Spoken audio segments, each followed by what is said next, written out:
আসসালামু আলাইকুম এভরিওয়ান, চলে এসেছে একটা এমব্রয়ডারি ওয়ার্ক করা একদম লাকনো টাইপের টু পিস একটা কালেকশন করে, যেটা পেয়ে যাচ্ছেন ফুললি এমব্রয়ডারি ওয়ার্ক করা সাদা সুতা দিয়ে। এবং ড্রেসের ডিজাইন, ড্রেসের ফ্যাব্রিক খুবই বেস্ট সামার কমফোর্ট, একটা সফট একটা আরাম কটন ফ্যাব্রিকের মধ্যে পাচ্ছেন। এবং এটা কিন্তু কামিজ স্টাইলে থাকবে, স্ট্রেটলি প্যান্ট থাকবে, প্যান্টে থাকবে 40 মতো। এবং এটা কিন্তু আপনার এমব্রয়ডারি ওয়ার্কটা পাচ্ছেন স্লিভসে 4 কোয়ার্টার স্টাইলে। এন্ড ড্রেসটার ফ্যাব্রিক আরং পিওর কটন, এটার বডি সাইজ 34 টু লাস্ট 44 পাচ্ছেন, লং পাচ্ছেন 40 কামিজে। চলে যাচ্ছি ফার্স্ট কালার দেখো ব্ল্যাক এর মধ্যে ব্ল্যাক কালার একটা সুন্দর হোয়াইট কালার সুতা দিয়ে কাজ করা এমব্রয়ডারি ওয়ার্ক করা। এটা হচ্ছে আমাদের অ্যানাদার কালার, একটা রানী গোলাপের মধ্যে একটা সুন্দর এমব্রয়ডারি ওয়ার্ক এন্ড একটা প্যান্ট পাচ্ছেন।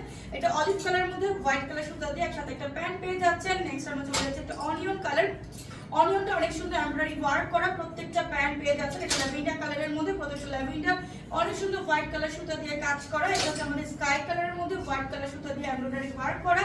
এটা হচ্ছে আমাদের পিঙ্ক কালার, পিঙ্ক কালারটা অনেক সুন্দর, যার চাই পিচ পিঙ্ক কালার সেটি নিতে পারবেন। এন্ড লাস্ট ওয়ান দেখাচ্ছি অ্যাশ কালার, অ্যাশটাও সুন্দর এমব্রয়ডারি ওয়ার্ক, প্রত্যেকটা নেক হচ্ছে রাউন্ড নেক পোর্শন মধ্যে ছোট করে কাটা। এবং এটা হচ্ছে একটা সুন্দর লাস্টিক করা। সো যার এটা হচ্ছে স্ক্রিনশট নিয়ে অর্ডার করে দিবেন আমাদের পেজ আনহা ফ্যাশন বিডি পেজে। তো আল্লাহ হাফেজ, আসসালামু আলাইকুম।